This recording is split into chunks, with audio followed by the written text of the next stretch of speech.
आओ पंजाबी पढ़िए जी, बिच दिलां दे जड़िए जी। आओ पंजाबी पढ़िए जी, बिच दिलां दे जड़िए जी। मां बोली पंजाबी बई, सोहनी बोली साडी बई। सोहनी सोहनी लिखिए बई, लिखदे लिखदे सिखिए बई। आओ पंजाबी आओ पंजाबी पढ़िए जी, बिच दिलां दे जड़िए जी। आओ पंजाबी पढ़िए जी, आओ पंजाबी पढ़िए जी, आओ पंजाबी पढ़िए जी। प्यारे प्यारे विद्यार्थियों नूं प्यार भरी सत श्री अकाल। मैं मुड़ बच्चा होना चाहवां, बच्चे वांगू रोना चाहवां। बच्चे नूं बरचावण खातर, मैनू चुप करावण खातर। माँ छेड़े एक फेर कहानी, एक सी राजा एक सी राणी। साडे पंजाबी दे बहुत ही वड्डे शायर ने, किन्नियां सोहणियां ये 17 बचपन दे बारे लिखियां ने। बचपन दा जिहड़ा समा हुंदा, हर आदमी चाहुंदा जदों वड्डा हो जांदा कि मेरा बचपन मुड़ के आ जावे। बचपन दियां उसनूं बातां, बचपन दियां खेडां, बचपन दियां कहाणियां, बचपन दे दिन, बचपन दे आड़ी, बचपन दा हर काम उसनूं वधिया लगदा। बचपन दी हर गल उसनूं ऐ लगदी है भी मेरे जीवन दा बहुत ही खूबसूरत समा सी। जिहड़ी अज रचना 8वीं जमात के विद्यार्थियों तुहाडे नाल सांझी करनी है, वो भी बचपन नूं चेते करदे लिखी गई है।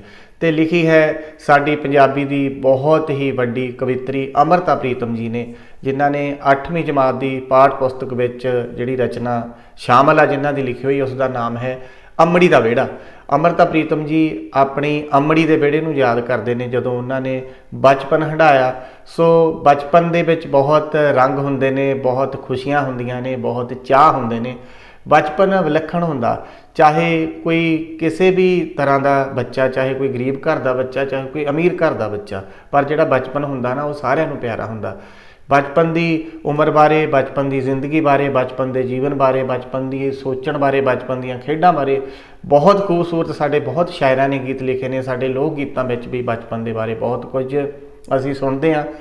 सो आपां अज जिहड़ी साडी पाठ पुस्तक दे विच शामिल है बहुत खूबसूरत कविता अमृता प्रीतम जी की अमड़ी दा वेड़ा। पहलां आपां वो तुहाडे नाल गा के साझी करदे हां। जिहड़े बच्चे गा लैंदे ने वो नाल नाल गाउणगे तां बहुत वधिया होवेगा, क्योंकि जिहड़े पंजाबी ने वो बहुत ज़्यादा गीत ने पंजाबियों के कोल। पंजाबी आम तौर पर आपां देखते हैं कि चाहे किसी भी तरह का खुशी का प्रोग्राम होवे, कोई भी प्रोग्राम होवे, तो साडे कोल बहुत सारे गीत ने। असीं गीतां नाल जिथे मनोरंजन करते हैं, उत्थे अपने मन के विचारां का प्रगटावा करते हैं। इस तरह अमृता प्रीतम जी ने भी अमड़ी दा वेड़ा दे विच अपने बचपन की कहानी का, बचपन के समय का प्रगटावा किया है कि बचपन का समा उन्हां दा ते अमड़ी दा वेड़ा किस तरह का उन्हां नूं लगदा सी। तुहानूं भी अपने बचपन दीयां सारियां गल्लां याद आ गईयां होणगीਆਂ कि किस तरह तुसीं अपने बचपन के उस घर दे विच जिथे तुहाडा परिवार रहिंदा है, आला दुआला किवें है, तुहाडा पिंड किवें है, तुहाडा शहर किवें है, तुहाडे मन विच भी उस बचपन की तस्वीर घुमदी होवेगी। पहलां आपां इस रचना नूं गा के पढ़दे हां, उस तो बाद आपां फिर गल करदे हां इस रचना बारे कि कवित्री ने सानूं इस दे विच की कहा है। बीत गया दिन बीत गया, ज्यों कतिया तुम्बिया हंड गया। बीत गया दिन बीत गया, ज्यों कतिया तुम्बिया हंड गया। एक रूह दा घोड़ा जिथे सुपने कई बनाए सी, जिथे सुपने कई बनाए सी, अज आपू सुपना बन गया अमड़ी दा वेड़ा। अज आपू सुपना बन गया अमड़ी दा वेड़ा। एक बादशाही असमानी सी, एक बादशाही असमानी सी, जिदा बाबल राजा सी ते हम्मी राणी सी। जिदा बाबल राजा सी ते हम्मी राणी सी। भावें लब्बा पलंगन वारी सी, जा मंजी सिर पलाणी सी। भावें लब्बा पलंगन वारी सी, जा ਮੰਜੀ ਸਿਰਫ ਅਲਾਣੀ ਸੀ। ਭਾਵੇਂ ਮੱਖਣ ਪੇੜੇ ਰੁਲਦੇ ਸਨ, ਭਾਵੇਂ ਸੁੱਕਾ ਟੁਕਰ ਪਾਣੀ ਸੀ। ਪਰ ਖੁੱਲ ਖੁੱਲੀ ਅਣਮੁੱਲੀ ਸੀ, ਜਿਹੜੀ ਬਾਦਸ਼ਾਹੀ ਅਸੀਂ ਮਾਣੀ ਸੀ। ਪਰ ਖੁੱਲ ਖੁੱਲੀ ਅਣਮੁੱਲੀ ਸੀ, ਜਿਹੜੀ ਬਾਦਸ਼ਾਹੀ ਅਸਾਂ ਮਾਣੀ ਸੀ। ਜਿੱਥੇ ਖੇਨੂੰ ਗੀਟੇ ਖੇਡ ਖੇਡ, ਉਹ ਜਿੱਥੇ ਖੇਨੂੰ ਗੀਟੇ ਖੇਡ ਖੇਡ, ਬੇਫਿਕਰੀ ਚਾਦਰ ਤਾਣੀ ਸੀ। ਪਿੱਪਲ ਦੀਆਂ ਪੀਂਘਾਂ ਝੂਟ ਝੂਟ, ਜਿੱਥੇ ਚੜੀ ਅਖੀਰ ਜਵਾਨੀ ਸੀ। ਪਿੱਪਲ ਦੀਆਂ ਪੀਂਘਾਂ ਝੂਟ ਝੂਟ, ਜਿੱਥੇ ਚੜੀ ਅਖੀਰ ਜਵਾਨੀ ਸੀ। ਜਿੱਥੇ ਸਾਈਆਂ ਪੋਰੇ, ਉਹ ਜਿੱਥੇ ਸਾਈਆਂ ਪੋਰੇ ਬੈਠ ਬੈਠ ਕੇ ਗਾਉਂਦਿਆਂ ਰਾਤ ਲਗਾਣੀ ਨੀ। ਲੋੜੇ ਦੀ ਕੂਕਰ ਚਰਖੇ ਦੀ, ਲੋੜੇ ਦੀ ਚੜੀ ਜਵਾਨੀ ਨੀ। ਅਸਾਂ ਸੌਣ ਹਲਾਰਿਓ ਝੂਮ ਝੂਮ, ਮੋਰਾਂ ਨਾਲ ਸ਼ਰਤ ਲਗਾਣੀ ਨੀ। ਤੇ ਪੀਂਘ ਹੁਲਾਰੇ ਝਾੜ ਝਾੜ, ਅਸਮਾਨਾਂ ਨਾਲ ਸੁਹਾਣੀ ਨੀ। ਜਿੱਥੇ ਚੰਨਾ ਵਾਂਗਰ ਦਿਸਦਾ ਸੀ, ਤੇ ਫੁੱਲਾਂ ਵਾਂਗੂ ਹੱਸਦਾ ਸੀ, ਖੁਸ਼ੀਆਂ ਦਾ ਖੇੜਾ।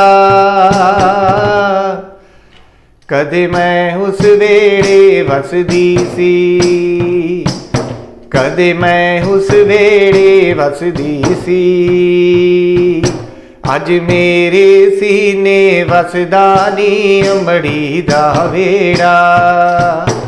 ਅੱਜ ਮੇਰੇ ਸੀਨੇ ਵਸਦਾ ਨੀ ਅੰਬੜੀ ਦਾ ਵੇੜਾ। ਉਸ ਸੰਝ ਦਾ ਪੈਣਾ ਨੀ, ਅਸੀਂ ਇਕੱਠੇ ਹੋਣਾ ਨੀ। ਉਸ ਸੰਝ ਦਾ ਪੈਣਾ ਨੀ, ਅਸੀਂ ਇਕੱਠੇ ਹੋਣਾ ਨੀ। ਦਾਦੀ ਦੇ ਮੰਜੇ ਦੇ ਚੌਗਰ ਦੇ ਪਾਉਣਾ ਨੀ। ਉਹਨੂੰ ਨੀਂਦਰ ਆਣੀ ਨੀ, ਅਸਾਂ ਖੱਪ ਮਚਾਉਣੀ ਨੀ। ਉਸ ਨਾਨਾ ਕਹਿਣੀ ਨੀ, ਅਸਾਂ ਹਾਂ ਹਾਂ ਕਹਿਣੀ ਨੀ। ਉਸ ਚੁੱਪ ਕਰਾਣਾ ਨੀ, ਅਸੀਂ ਰੌਲਾ ਪਾਣਾ ਨੀ। ਉਹਦੀ ਨਾਨਾ ਮੁੱਕਣੀ ਨੀ, ਅਸਾਂ ਆਖਰ ਚੁੱਕਣੀ ਨੀ। ਤੇ ਆਖਰ ਦਾਦੀ ਤੋਂ ਅਸਾਂ ਹਾਰ ਮਨਾਣੀ ਨੀ। ਤੇ ਆਖਰ ਦਾਦੀ ਤੋਂ ਅਸਾਂ ਹਾਰ ਮਨਾਣੀ ਨੀ। ਥੋੜਾ ਜਿਹਾ ਰੁੱਸ ਕੇ ਤੇ ਥੋੜਾ ਜਿਹਾ ਹੱਸ ਕੇ ਤੇ, ਥੋੜਾ ਜਿਹਾ ਰੁੱਸ ਕੇ ਤੇ ਥੋੜਾ ਜਿਹਾ ਹੱਸ ਕੇ ਤੇ। ਉਸ ਬਾਤ ਸੁਣਾਉਣੀ ਨੀ, ਕੋਈ ਕਹਾਣੀ ਪਾਉਣੀ ਨੀ। ਉਸ ਬਾਤ ਸੁਣਾਉਣੀ ਨੀ, ਕੋਈ ਕਹਾਣੀ ਪਾਉਣੀ ਨੀ। ਅੱਜ ਕਿੱਥੇ ਵੇ ਉਸ ਵਰਗ, ਅੱਜ ਕਿੱਥੇ ਵੇ ਉਸ ਵਰਗ। ਜੋ ਲੱਭਿਆ ਵੀ ਤੇ ਖੋਇਆ ਵੀ, ਜੋ ਲੱਭਿਆ ਵੀ ਤੇ ਖੋਇਆ ਵੀ। ਹੁਣ ਦੱਸੋ ਕਿਹੜਾ। ਕਦੇ ਸਾਨੂੰ ਕਹਾਣੀਆਂ ਪਾਉਂਦਾ ਸੀ, ਕਦੇ ਸਾਨੂੰ ਕਹਾਣੀਆਂ ਪਾਉਂਦਾ ਸੀ। ਅੱਜ ਆਪ ਕਹਾਣੀ ਹੋਇਆ ਨੀ, ਅੰਮੜੀ ਦਾ ਵੇੜਾ। ਅੱਜ ਆਪ ਕਹਾਣੀ ਹੋਇਆ ਨੀ, ਅੰਮੜੀ ਦਾ ਵੇੜਾ। ਅੱਜ ਆਪ ਕਹਾਣੀ ਹੋਇਆ ਨੀ, ਅਮੜੀ ਦਾ ਵੇੜਾ। ਪਿਆਰੇ ਵਿਦਿਆਰਥੀਓ, ਇਹ ਸੀ ਖੂਬਸੂਰਤ ਰਚਨਾ ਅਮੜੀ ਦਾ ਵਿਹੜਾ, ਜਿਹੜੀ ਕਿ ਅੰਮ੍ਰਿਤਾ ਪ੍ਰੀਤਮ ਹੋਣਾ ਨੇ ਆਪਣੇ ਬਚਪਨ ਨੂੰ ਯਾਦ ਕਰਕੇ ਲਿਖੀ ਹੈ, ਆਪਣੇ ਬਚਪਨ ਦੇ ਬਾਰੇ ਲਿਖੀ ਹੈ। ਸੋ ਤੁਹਾਨੂੰ ਵੀ ਆਪਣਾ ਬਚਪਨ ਯਾਦ ਆਇਆ ਹੋਵੇਗਾ, ਤੁਹਾਨੂੰ ਵੀ ਆਪਣੇ ਬਚਪਨ ਦੀਆਂ ਖੇਡਾਂ, ਬਚਪਨ ਦੇ ਗੀਤ, ਬਚਪਨ ਦੇ ਸੰਗੀ ਸਾਥੀ, ਬਚਪਨ ਦੇ ਵਿੱਚ ਮਾਂ-ਬਾਪ ਤੋਂ ਮਿਲਿਆ ਲਾਡ ਪਿਆਰ, ਸੁਣੀਆਂ ਹੋਈਆਂ ਲੋਰੀਆਂ ਤੇ ਪਈਆਂ ਝਿੜਕਾਂ ਤੇ ਸਾਰਾ ਕੁਝ ਸਾਨੂੰ ਯਾਦ ਆਇਆ ਹੋਵੇਗਾ। ਜਿਸ ਤਰ੍ਹਾਂ ਕਵਿੱਤਰੀ ਨੇ ਆਪਣੀ ਦਾਦੀ ਜੀ ਬਾਰੇ ਗੱਲ ਕੀਤੀ ਹੈ ਕਿ ਦਾਦੀ ਨੂੰ ਜਦੋਂ ਅਸੀਂ ਕਹਿਣਾ ਕਹਾਣੀ ਸੁਣਾ ਤੇ ਉਹਨੇ ਖਿੱਚ ਜਾਣਾ, ਤੇ ਫਿਰ ਉਸ ਤੋਂ ਬਾਅਦ ਅਸੀਂ ਜਦੋਂ ਤੱਕ ਉਸਨੇ ਕਹਾਣੀ ਨਾ ਸੁਣਾਉਣੀ ਉਦੋਂ ਤੱਕ ਆਪਣੀ ਦਾਦੀ ਨੂੰ ਤੰਗ ਕਰਨੋਂ ਨਾ ਹਟਣਾ। ਸੋ ਪਹਿਲਾਂ ਆਪਾਂ ਥੋੜ੍ਹੇ ਜਿਹੇ ਭਾਵ ਅਰਥ ਸਮਝ ਲਈਏ, ਉਸ ਤੋਂ ਬਾਅਦ ਆਪਾਂ ਅੱਗੇ ਗੱਲ ਕਰਦੇ ਹਾਂ। ਬੀਤ ਗਿਆ ਦਿਨ ਬੀਤ ਗਿਆ, ਜਿਉਂ ਕੱਤਿਆ ਤੁੰਬਿਆ ਹੰਢ ਗਿਆ ਇੱਕ ਰੂੰ ਦਾ ਗੋੜਾ। ਬਹੁਤ ਸਾਰੇ ਬੱਚਿਆਂ ਨੇ ਤੁਹਾਡੇ ਵਿੱਚੋਂ ਚਰਖਾ ਕੱਤਦੇ ਹੋਇਆਂ ਨੂੰ ਵੇਖਿਆ ਹੋਵੇਗਾ। ਤੁਹਾਡੇ ਵੱਡੇ ਬਜ਼ੁਰਗਾਂ ਕੋਲੋਂ, ਤੁਹਾਡੇ ਦਾਦੀ ਜੀ ਕੋਲੋਂ, ਦਾਦੇ ਜੀ ਕੋਲੋਂ ਚਰਖੇ ਬਾਰੇ, ਉਸ ਵੇਲੇ ਜੋ ਕਪਾਹਾਂ ਬੀਜਦੇ ਸੀ, ਕਪਾਹਾਂ ਤੋਂ ਬਾਅਦ ਜਦੋਂ ਆਪਾਂ ਕਪਾਹ ਚੁਗ ਕੇ ਘਰ ਲੈ ਕੇ ਆਉਂਦੇ ਸੀ ਤਾਂ ਉਸ ਰੂੰ ਨੂੰ ਪਿੰਜਿਆ ਜਾਂਦਾ ਸੀ। ਸਾਡੀਆਂ ਸਾਰੀਆਂ ਹੀ ਜੋ ਅਸੀਂ ਗੱਲ ਕਰਦੇ ਹਾਂ ਰਵਾਇਤਾਂ, ਉਹਨਾਂ ਦੇ ਵਿੱਚ ਜਿਵੇਂ ਚਰਖਾ ਆਉਂਦਾ ਹੈ, ਤ੍ਰਿੰਝਣ ਦੇ ਵਿੱਚ ਬੈਠ ਕੇ ਕੁੜੀਆਂ ਮੁਟਿਆਰਾਂ ਚਰਖਾ ਕੱਤਦੀਆਂ ਸੀ। ਉਸੇ ਤਰ੍ਹਾਂ ਹੀ ਜਦੋਂ ਚਰਖੇ ਦੇ ਵਿੱਚ ਰੂੰ ਦੇ ਗੋੜੇ ਨੂੰ ਕੱਤਿਆ ਜਾਂਦਾ ਸੀ ਤਾਂ ਕੱਤਦਿਆਂ ਜਿਵੇਂ ਬਾਂਹ ਦੇ ਉੱਪਰ ਲੈ ਕੇ ਜਾਂਦੀਆਂ ਸੀ ਉਹ ਕੁੜੀਆਂ, ਉਹ ਮੁਟਿਆਰਾਂ, ਤੇ ਉਹ ਜਦੋਂ ਕੱਤਦਿਆਂ ਖਤਮ ਹੋ ਜਾਂਦਾ ਸੀ। ਉਸੇ ਤਰ੍ਹਾਂ ਹੀ ਅੰਮ੍ਰਿਤਾ ਪ੍ਰੀਤਮ ਨੇ ਲਿਖਿਆ ਹੈ ਕਿ ਬੀਤ ਗਿਆ ਦਿਨ ਬੀਤ ਗਿਆ, ਜੋ ਕੱਤਿਆ ਤੁੰਬਿਆ ਹੰਢ ਗਿਆ ਇੱਕ ਰੂੰ ਦਾ ਗੋੜਾ। ਜਿਵੇਂ ਰੂੰ ਦਾ ਗੋੜਾ ਇਸੇ ਤਰ੍ਹਾਂ ਹੀ ਖਤਮ ਹੋ ਜਾਂਦਾ ਸੀ, ਇਸੇ ਤਰ੍ਹਾਂ ਹੀ ਉਹ ਸਮਾਂ ਜਿਹੜਾ ਬੀਤ ਗਿਆ, ਜਿੱਥੇ ਸੁਪਨੇ ਕਈ ਬਣਾਏ ਸੀ ਅੱਜ ਆਪੂ ਸੁਪਨਾ ਬਣ ਗਿਆ ਅਮੜੀ ਦਾ ਵਿਹੜਾ। ਜਿੱਥੇ ਬਹੁਤ ਸਾਰੇ ਸੁਪਨੇ ਲੈਂਦੇ ਸੀ, ਕਿਉਂਕਿ ਬੱਚਾ ਵੀ ਬਹੁਤ ਵੱਡੇ ਵੱਡੇ ਸੁਪਨੇ ਲੈਂਦਾ, ਤੇ ਹੁਣ ਉਹ ਘਰ, ਉਹ ਸਮਾਂ ਮੇਰੇ ਲਈ, ਮੇਰੀ ਅਮੜੀ ਦਾ ਵਿਹੜਾ ਇੱਕ ਸੁਪਨਾ ਬਣ ਕੇ ਰਹਿ ਗਿਆ। ਇੱਕ ਬਾਦਸ਼ਾਹੀ ਅਸਾਂ ਮਾਣੀ ਸੀ, ਜਿਹਦਾ ਬਾਬਲ ਰਾਜਾ ਸੀ ਤੇ ਅੰਮੀ ਰਾਣੀ ਸੀ। ਬੱਚੇ ਨੂੰ ਆਪਣਾ ਬਾਬਲ ਇੱਕ ਰਾਜੇ ਵਾਂਗ ਹੁੰਦਾ ਤੇ ਮਾਂ ਇੱਕ ਰਾਣੀ ਵਾਂਗ ਹੁੰਦੀ ਹੈ। ਉਸੇ ਤਰ੍ਹਾਂ ਕਵਿੱਤਰੀ ਲਿਖਦੀ ਹੈ ਕਿ ਉਸ ਘਰ ਦੇ ਵਿੱਚ ਮੈਂ ਬਾਦਸ਼ਾਹੀ ਮਾਣੀ ਸੀ, ਜਿੱਥੇ ਮੇਰਾ ਬਾਬਲ ਰਾਜਾ ਸੀ ਤੇ ਮੇਰੀ ਮਾਂ ਰਾਣੀ ਸੀ। ਭਾਵੇਂ ਲੱਭਾ ਪਲੰਗ ਨਵਾਰੀ ਸੀ ਜਾਂ ਮੰਜੀ ਸਿਰਫ ਅਲਾਣੀ ਸੀ, ਭਾਵੇਂ ਮੱਖਣ ਪੇੜੇ ਰੁਲਦੇ ਸਨ, ਭਾਵੇਂ ਸੁੱਕਾ ਟੁੱਕਰ ਪਾਣੀ ਸੀ। ਬਚਪਨ ਦੇ ਵੇਲੇ ਬੱਚੇ ਲਈ ਕਿਸੇ ਤਰ੍ਹਾਂ ਦਾ ਵੀ ਪਲੰਗ ਹੋਵੇ, ਕਿਸੇ ਤਰ੍ਹਾਂ ਦਾ ਵੀ ਮੰਜਾ ਹੋਵੇ, ਜੋ ਮਾਂ ਨੇ ਉਸ ਨੂੰ ਟੁੱਕਰ ਚਾਹੇ ਸੁੱਕਾ ਦੇ ਦਿੱਤਾ ਚਾਹੇ ਗਿੱਲਾ ਦੇ ਦਿੱਤਾ, ਭਾਵੇਂ ਮੱਖਣ ਤੇ ਪੇੜੇ, ਬਹੁਤ ਕੁਝ ਉਸ ਘਰ ਦੇ ਵਿੱਚ ਹੁੰਦਾ ਹੈ। ਉਹ ਸਾਰਾ ਕੁਝ ਕਵਿੱਤਰੀ ਨੂੰ ਯਾਦ ਆਉਂਦਾ ਹੈ ਕਿ ਉਹ ਕਿੰਨਾ ਵਧੀਆ ਜਿਹੜਾ ਸਮਾਂ ਸੀ, ਤੇ ਉਹ ਅਮੜੀ ਦਾ ਵਿਹੜਾ ਮੇਰੇ ਲਈ ਇੱਕ ਸਵਰਗ ਵਾਂਗ ਸੀ। ਪਰ ਖੁੱਲੀ ਅਣਮੁੱਲੀ ਸੀ ਜਿਹੜੀ ਬਾਦਸ਼ਾਹੀ ਅਸਾਂ ਮਾਣੀ ਸੀ, ਜਿੱਥੇ ਖੇ ਨੂੰ ਗੀਟੇ ਖੇਡ ਖੇਡ ਬੇਫਿਕਰੀ ਚਾਦਰ ਤਾਣੀ ਸੀ। ਬਚਪਨ ਦੇ ਵਿੱਚ ਕੁੜੀਆਂ ਗੀਟੇ ਖੇਡਦੀਆਂ ਨੇ, ਬੇਫਿਕਰੀ ਦਾ ਜੀਵਨ ਜਿਉਂਦੀਆਂ ਨੇ। ਜਿਹੜੀ ਉਹ ਬਾਦਸ਼ਾਹੀ ਉਹਨੇ ਆਪਣੇ ਬਾਬਲ ਦੇ ਘਰ ਮਾਣੀ ਹੈ, ਉਸ ਬਾਰੇ ਕਵਿੱਤਰੀ ਨੇ ਲਿਖਿਆ ਹੈ। ਪਿੱਪਲ ਦੀਆਂ ਪੀਂਘਾਂ ਝੂਟ ਝੂਟ ਜਿੱਥੇ ਚੜ੍ਹੀ ਅਖੀਰ ਜਵਾਨੀ ਸੀ। ਬਚਪਨ ਦੇ ਵਿੱਚ ਸਾਰੇ ਬੱਚਿਆਂ ਨੇ ਪੀਂਘਾਂ ਝੂਟੀਆਂ ਹੁੰਦੀਆਂ ਨੇ। ਇਸੇ ਤਰ੍ਹਾਂ ਕਵਿੱਤਰੀ ਕਹਿੰਦੀ ਹੈ ਕਿ ਪਿੱਪਲ ਦੇ ਉੱਤੇ ਪੀਂਘਾਂ ਪਾ ਕੇ ਜਦੋਂ ਅਸੀਂ ਉਸ ਤੋਂ ਬਾਅਦ ਛੋਟੀਆਂ ਛੋਟੀਆਂ ਹੁੰਦੀਆਂ ਜਵਾਨੀ ਦੀ ਉਮਰ ਵਿੱਚ ਆਈਆਂ, ਵੀ ਉਹ ਪਿੱਪਲੀ ਦੀਆਂ ਪੀਂਘਾਂ, ਉਹ ਤੀਆਂ, ਉਹ ਸਾਰਾ ਜਿਹੜਾ ਉਸ ਵੇਲੇ ਦਾ ਮੌਸਮ, ਉਹ ਕਵਿੱਤਰੀ ਨੂੰ ਬਹੁਤ ਯਾਦ ਆਉਂਦਾ ਆਪਣਾ ਬਚਪਨ, ਜਿੱਥੇ ਸਾਈਆਂ ਭੋਰੇ ਬੈਠ ਬੈਠ ਕੇ ਗਾਉਂਦਿਆਂ ਰਾਤ ਲੰਘਾਣੀ ਨਹੀਂ, ਲੋਹੜੇ ਦੀ ਘੂਕਰ ਚਰਖੇ ਦੀ, ਲੋਹੜੇ ਦੀ ਚੜ੍ਹੀ ਜਵਾਨੀ ਨਹੀਂ। ਉਸ ਵੇਲੇ ਜਿਹੜੀ ਚਰਖੇ ਦੀ ਘੂਕਰ ਸੀ ਉਹ ਇੱਕ ਵੱਖਰਾ ਹੀ ਸਰੂਰ, ਵੱਖਰਾ ਹੀ ਆਨੰਦ ਸਾਡੇ ਜੀਵਨ ਨੂੰ ਦਿੰਦੀ ਸੀ। ਅਸਾਂ ਸੌਣ ਹਿਲਾ ਰਹੇ ਹੋ ਝੂਮ ਝੂਮ ਮੋਰਾਂ ਨਾਲ ਸ਼ਰਤ ਲਗਾਣੀ ਨਹੀਂ। ਸੌਣ ਦੇ ਮਹੀਨੇ ਜਦੋਂ ਬੱਦਲ ਮੀਂਹ ਬਣਾਉਂਦੇ ਨੇ, ਮੋਰ ਪਹਿਲਾਂ ਪਾਉਂਦੇ ਨੇ, ਮੋਰ ਕੂਕਦੇ ਨੇ, ਤਾਂ ਉਸ ਵੇਲੇ ਮੋਰਾਂ ਦਾ ਝੂਮਣਾ ਤੇ ਉਸ ਵੇਲੇ ਦਾ ਜਿਹੜਾ ਮੌਸਮ ਆ ਸੌਣ ਮਹੀਨੇ ਦਾ, ਉਸ ਦੇ ਬਾਰੇ ਕਵਿੱਤਰੀ ਨੇ ਲਿਖਿਆ ਹੈ। ਤੇ ਪੀਂਘ ਹੁਲਾਰੇ ਚਾੜ ਚਾੜ ਅਸਮਾਨਾਂ ਨਾਲ ਸੁਹਾਣੀ ਨਹੀਂ, ਤੇ ਜਿਹੜੀ ਪੀਂਘ ਆ ਅਸੀਂ ਉਸ ਨੂੰ ਝੂੜਦੇ ਅਸਮਾਨਾਂ ਤੱਕ ਪੀਂਘ ਨੂੰ ਲੈ ਜਾਂਦੇ ਸੀ। ਬੜੇ ਚਾਹ ਦੇ ਨਾਲ ਅਸੀਂ ਬਚਪਨ ਦੇ ਵਿੱਚ ਪੀਂਘ ਝੂੜਦੇ ਸੀ, ਜਿੱਥੇ ਚੰਨਾ ਵਾਂਗਰ ਦਿਸਦਾ ਸੀ, ਚੰਨਾ ਵਾਂਗਰ ਦਿਸਦਾ ਸੀ ਤੇ ਫੁੱਲਾਂ ਵਾਂਗੂ ਹੱਸਦਾ ਸੀ ਖੁਸ਼ੀਆਂ ਦਾ ਖੇੜਾ। ਜਿੱਥੇ ਸਾਡੇ ਆਲੇ ਦੁਆਲੇ ਸਾਡੇ ਜੀਵਨ ਦੇ ਵਿੱਚ ਅਨੇਕਾਂ ਹੀ ਖੁਸ਼ੀਆਂ ਸੀ, ਖੇੜੇ ਸੀ, ਫੁੱਲ ਸੀ, ਖੁਸ਼ਬੂਆਂ ਸੀ। ਕਦੇ ਮੈਂ ਉਸ ਵਿਹੜੇ ਵਸਦੀ ਸੀ, ਅੱਜ ਮੇਰੇ ਸੀਨੇ ਵਸਦਾ ਨਹੀਂ ਅਮੜੀ ਦਾ ਵਿਹੜਾ। ਕਿਉਂਕਿ ਅਸੀਂ ਅੰਮ੍ਰਿਤਾ ਪ੍ਰੀਤਮ ਜੀ ਦੇ ਜੀਵਨ ਬਾਰੇ ਜਾਣਦੇ ਹਾਂ ਕਿ ਉਸ ਤੋਂ ਬਾਅਦ ਆਪਣੇ ਬਚਪਨ ਤੋਂ ਬਾਅਦ ਜਦੋਂ ਆਪਣੀ ਜਵਾਨੀ ਦੀ ਉਮਰ ਵਿੱਚ, ਉਸ ਤੋਂ ਬਾਅਦ ਜਦੋਂ ਉਹਨਾਂ ਦਾ ਵਿਆਹ ਹੁੰਦਾ ਤਾਂ ਕਾਫੀ ਸਮਾਂ ਉਹ ਦਿੱਲੀ ਵਿੱਚ ਰਹੇ ਨੇ, ਵੱਡੇ ਸ਼ਹਿਰਾਂ ਵਿੱਚ ਰਹੇ ਨੇ। ਫਿਰ ਉਹਨਾਂ ਨੂੰ ਐਂ ਲੱਗਦਾ ਹੈ ਕਿ ਕਿਸੇ ਵੇਲੇ मैं उस ਵਿਹੜੇ ਦੇ ਵਿੱਚ ਵੱਸਦੀ ਸੀ। पर अज ਉਹ ਵਿਹੜਾ अमड़ी ਦਾ मेरे दिल ਵਿੱਚ ਵੱਸਦਾ है। ਉਹਨੂੰ ਉੱਥੇ बैठ के अपने अमड़ी ਦਾ ਵਿਹੜਾ याद आउंदा है। उस संझ ਦਾ ਪੈਣਾ नहीं, असीं इकट्ठे होना नहीं, दादी दे मंजे दे चौगिरदे पाउणा नहीं। सो जदों शाम पै जानी ਤਾਂ ਸਾਰੇ ਬੱਚਿਆਂ ਨੇ ਇਕੱਠੇ ਹੋ ਜਾਣਾ ਤੇ ਦਾਦੀ ਦੇ ਕੋਲ ਆ ਕੇ ਚਾਰੇ ਪਾਸੇ ਬੈਠ ਜਾਣਾ ਤੇ ਦਾਦੀ ਨੂੰ ਸਾਰਿਆਂ ਨੇ ਇੱਕ ਗੱਲ ਕਹਿਣੀ। ਕਿਹੜੀ ਗੱਲ ਕਹਿਣੀ? ਉਹਨੂੰ ਨੀਂਦਰ ਆਣੀ ਨਹੀਂ, ਅਸਾਂ ਖੱਪ ਮਚਾਉਣੀ ਨਹੀਂ। ਦਾਦੀ ਨੂੰ ਨੀਂਦ ਆਇਆ ਕਰਦੀ ਸੀ ਤੇ ਸਾਰੇ ਬੱਚੇ ਰੌਲਾ ਪਾਉਂਦੇ ਸੀ। ਕਿਉਂ ਰੌਲਾ ਪਾਉਂਦੇ ਸੀ? ਉਸ ਨਾ ਕਹਿਣੀ ਨਹੀਂ, ਅਸੀਂ ਹਾਂ ਕਹਿਣੀ ਨਹੀਂ। ਦਾਦੀ ਨੇ ਨਾ ਕਰਦੇ ਜਾਣਾ ਪਰ ਅਸੀਂ ਸਾਰੇ ਬੱਚਿਆਂ ਨੇ ਹਾਂ ਕਰਦੇ ਜਾਣਾ। ਉਸ ਚੁੱਪ ਕਰਾਉਣਾ ਨਹੀਂ, ਅਸੀਂ ਰੌਲਾ ਪਾਉਣਾ ਨਹੀਂ। ਉਹ ਸਾਨੂੰ ਚੁੱਪ ਕਰਾਉਂਦੀ ਸੀ ਕਿ ਤੁਸੀਂ ਰੌਲਾ ਨਾ ਪਾਓ, ਪਰ ਅਸੀਂ ਹੋਰ ਰੌਲਾ ਪਾਉਂਦੀਆਂ ਸੀ।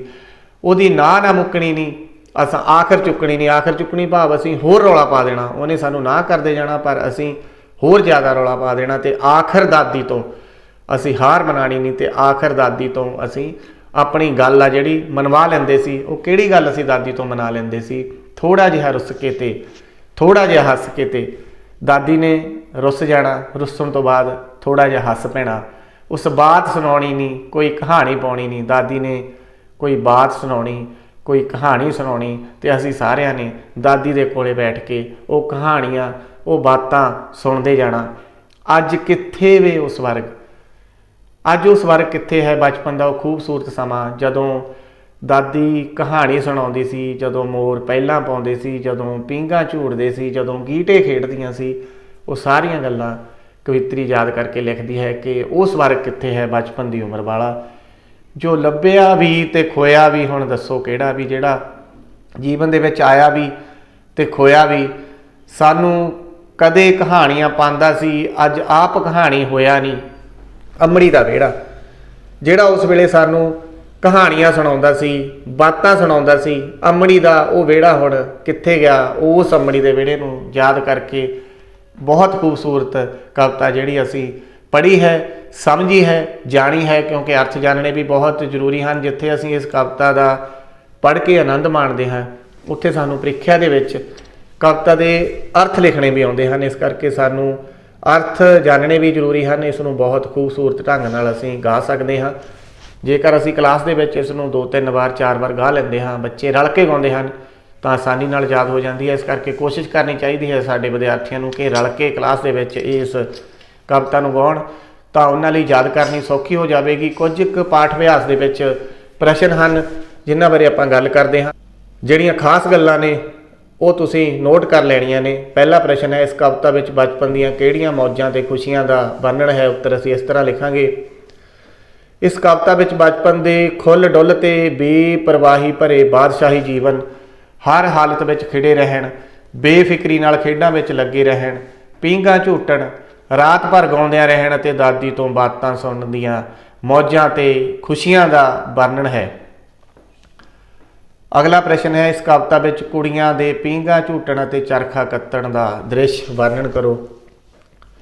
ਕੁੜੀਆਂ ਪਿੱਪਲਾਂ ਉੱਤੇ ਪੀਂਘਾਂ ਪਾ ਅਸਮਾਨਾਂ ਤੱਕ ਚੜ੍ਹਾਉਂਦੀਆਂ ਤੇ ਸਾਰੀ ਰਾਤ ਚਰਖਾ ਕੱਤਦੀਆਂ ਤੇ ਗਾਉਂਦੀਆਂ ਰਹਿੰਦੀਆਂ ਸਨ।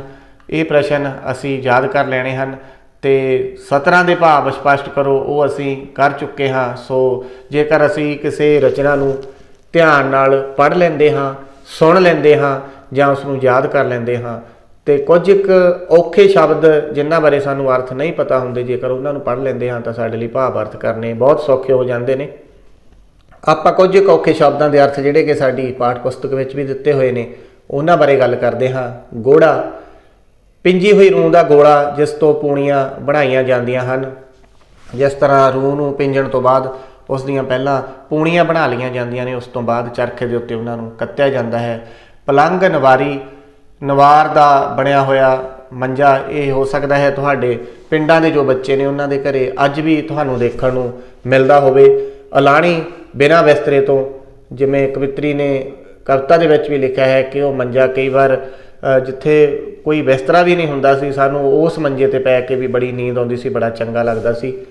ਸਈਆਂ, ਸਖੀਆਂ, ਸਹੇਲੀਆਂ, ਲੋੜੇ ਦੀ, ਕਹਿਰ ਦੀ, ਗਜ਼ਬ ਦੀ, ਖੇੜਾ, ਆਨੰਦ, ਖੁਸ਼ੀ, ਪ੍ਰਸੰਨਤਾ, ਚੌਗਿਰਦੇ, ਚੁਗਿਰਦੇ, ਆਲੇ ਦੁਆਲੇ, ਭਾਉਣਾ, ਘੁੰਮਣਾ, ਚੱਕਰ ਕੱਟਣਾ, ਸੰਝ, ਤਕਾਲਾ, ਆਥਣ, ਸ਼ਾਮ, ਖੋਇਆ, ਗੁਆਚਿਆ। ਸੋ ਇਹਨਾਂ ਸ਼ਬਦਾਂ ਦੇ ਅਰਥ ਅਸੀਂ ਜਾਣ ਲਏ ਹਨ।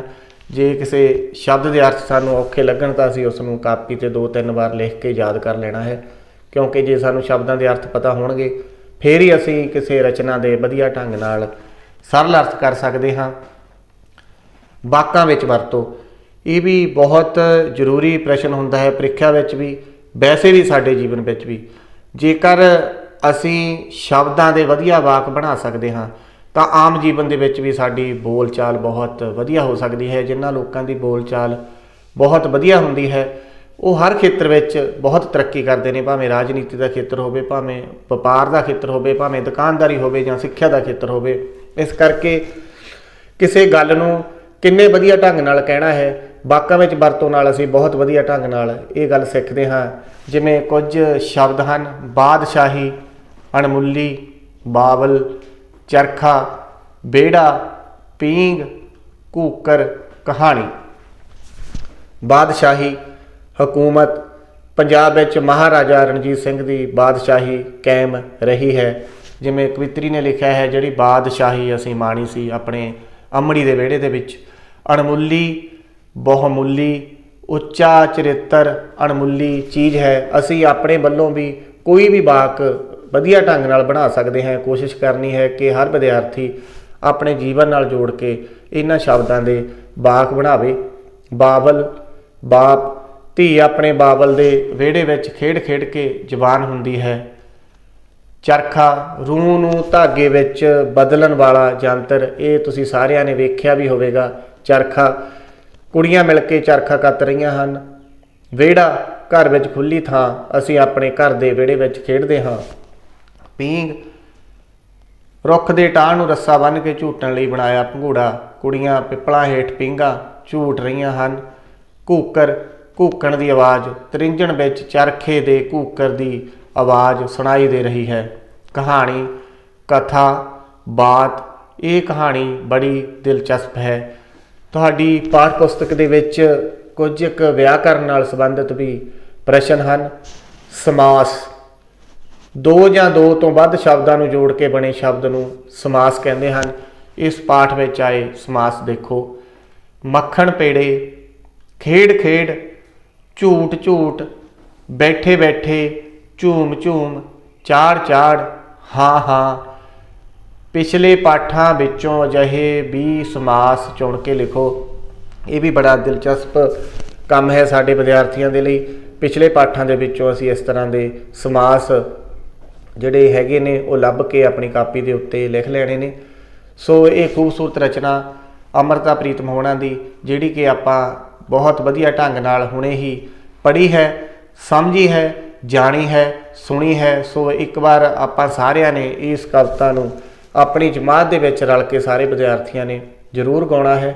ਤੁਹਾਡੇ ਸਕੂਲ ਵਿੱਚ ਕੋਈ ਪ੍ਰੋਗਰਾਮ ਹੋਵੇ ਉੱਥੇ ਵੀ ਤੁਸੀਂ ਸੁਣਾ ਸਕਦੇ ਹੋ, ਕਿਉਂਕਿ ਅੰਮ੍ਰਿਤਾ ਪ੍ਰੀਤਮ ਜੀ ਜਿਨ੍ਹਾਂ ਨੇ ਪੰਜਾਬੀ ਸਾਹਿਤ ਨੂੰ ਬਹੁਤ ਵੱਡੀ ਦੇਣ ਦਿੱਤੀ ਹੈ, ਜਿਨ੍ਹਾਂ ਨੇ ਨਾਵਲ ਲਿਖੇ ਨੇ, ਕਹਾਣੀਆਂ ਲਿਖੀਆਂ ਨੇ, ਬਹੁਤ ਕਵਿਤਾਵਾਂ ਲਿਖੀਆਂ ਨੇ, ਜਿਨ੍ਹਾਂ ਨੂੰ ਬਹੁਤ ਵੱਡੇ ਪੁਰਸਕਾਰ ਮਿਲੇ ਨੇ।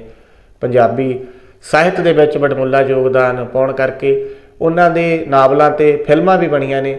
ਸੋ ਪਿਆਰੇ ਵਿਦਿਆਰਥੀਓ, ਅੰਮ੍ਰਿਤਾ ਪ੍ਰੀਤਮ ਦੀਆਂ ਹੋਰ ਰਚਨਾਵਾਂ ਨੂੰ ਵੀ ਅਸੀਂ ਆਪਣੀ ਲਾਇਬ੍ਰੇਰੀ ਦੇ ਵਿੱਚੋਂ ਕਿਤਾਬਾਂ ਲੈ ਕੇ ਜ਼ਰੂਰ ਪੜ੍ਹਨਾ ਹੈ, ਜ਼ਰੂਰ ਸਮਝਣਾ ਹੈ। ਉਹਨਾਂ ਦੀਆਂ ਇਸ ਤਰ੍ਹਾਂ ਦੀਆਂ ਹੋਰ ਰਚਨਾਵਾਂ ਵੀ ਸਾਡੇ ਜੀਵਨ ਨੂੰ ਜਿਹੜੀਆਂ ਇੱਕ ਖੁਸ਼ੀ ਦਿੰਦੀਆਂ ਨੇ, ਇੱਕ ਸੇਧ ਦਿੰਦੀਆਂ ਨੇ, ਇੱਕ ਆਨੰਦ ਦਿੰਦੀਆਂ ਨੇ, ਕਿਉਂਕਿ ਕਵਿਤਾ ਦਾ, ਸਾਹਿਤ ਦਾ ਮਕਸਦ ਜਿੱਥੇ ਸਾਡੇ ਜੀਵਨ ਨੂੰ ਖੁਸ਼ੀ ਅਤੇ ਖੇੜਾ ਦੇਣਾ ਹੈ, ਉੱਥੇ ਇਸ ਦੇ ਨਾਲ ਨਾਲ ਸਾਨੂੰ ਗਿਆਨ, ਜਾਣਕਾਰੀ ਵੀ ਦੇਣਾ ਹੁੰਦਾ ਹੈ। ਇਸ ਕਰਕੇ ਆਪਾਂ ਇਸ ਚੀਜ਼ ਦਾ ਬਿਲਕੁਲ ਧਿਆਨ ਰੱਖਣਾ ਹੈ ਕਿ ਸਾਹਿਤ ਦਾ ਸਾਡੇ ਜੀਵਨ ਵਿੱਚ ਕਿੰਨਾ ਵੱਡਾ ਰੋਲ ਹੈ।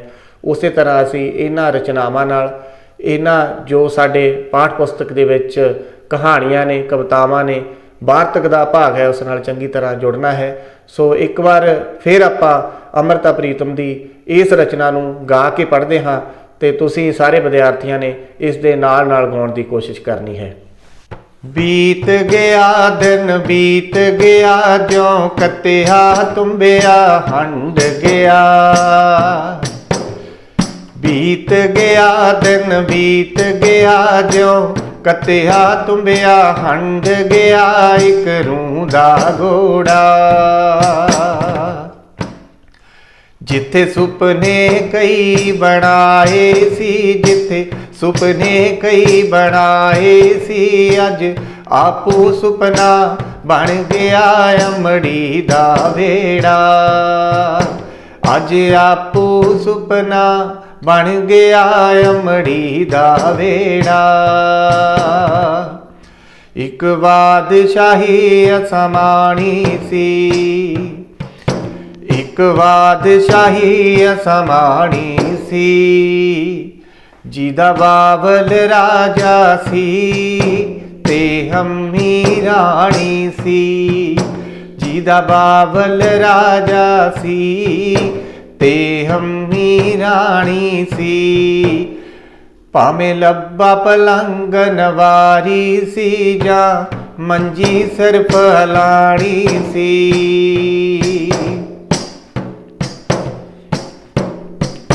भावें लब्बा पलंग नवारी सी, जा मंजी सिर्फ हलानी सी। भावें मक्खण पेड़े रुलदे सन, भावें सुक्का टुकर पानी सी। पर खुल खुली अणमुली सी, जेड़ी बादशाही असी माणी सी। पर खुल खुली अणमुली सी, जेड़ी बादशाही असमानी सी। जिथे खेनू गीटे खेड खेड, ओ जिथे खेनू गीटे खेड खेड, बेफिक्री चादर ताणी सी। पिपल दिया पींगा झूट झूट, जिथे चढ़ी अखीर जवानी सी। पिपल दिया पींगा झूट झूट, जिथे चढ़ी अखीर जवानी सी। जिथे साइयां पोरे, जिथे साइयां पोरे बैठ बैठ के गांदे रात लगानी नी। लोड़े दी कूकर चरखे दी, लोड़े दी चढ़ी जवानी नी। असा सौण हलारियो झूम झूम, मोरा नाल शरत लगानी नी। ते पींग हुलारे चाड़ चाड़, असमाना नाल सुहानी नी।